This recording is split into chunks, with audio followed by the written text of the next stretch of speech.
Bon, bonjour à tous. Il y a à peu près un an, j'avais fait une vidéo qui avait bien marché d'ailleurs sur la rentrée littéraire 2025.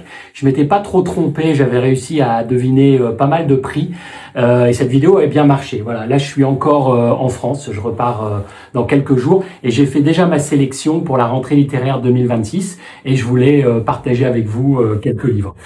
Juste à noter que j'ai acheté tous les livres cette année dans une librairie indépendante qui s'appelle Autant de lire et j'essaye au maximum de faire marcher les petits commerces de proximité.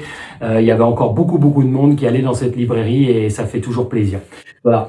Alors je vais commencer par deux livres que j'avais achetés il y a quelques jours, quelques semaines, qui sont pas de la rentrée littéraire. Loïc Eck, La Simulation, un absolute banger extraordinaire. Qui analyse toutes les possibilités d'une simulation informatique ou une simulation de conscience par rapport à la réalité. C'est extraordinaire, je le garde, je l'étudie, je me renseigne, j'achète plus de livres, c'est vraiment très fort. Évidemment, l'été a été bercé par tout ce qui était Homère et l'Odyssée. J'ai été voir le film de Christopher Nolan, l'Odyssée, exceptionnel encore une fois, il faut absolument aller le voir.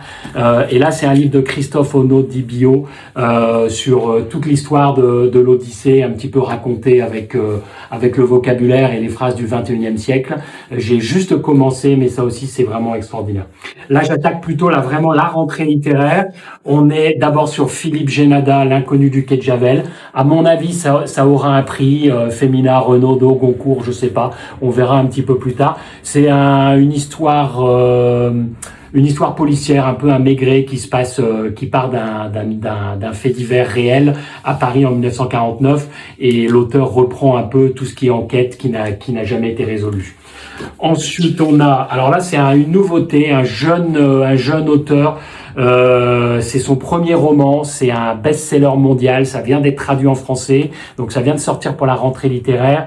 Nelio Bierderman, qui est une fresque historique qui se passe en Hongrie à peu près au XXe siècle.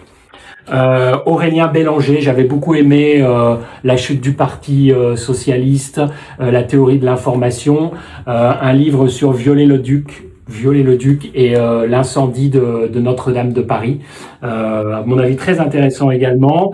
Et enfin, Frédéric Désérable, François-Henri, pas Frédéric, c'est n'importe quoi. Le Palais, qui est une histoire d'un enfant indien, il me semble, qui est adopté par un couple qui fait du vin en France et qui a un palais extraordinaire. Voilà, au revoir, merci et dites-moi en commentaire ce que vous avez aimé.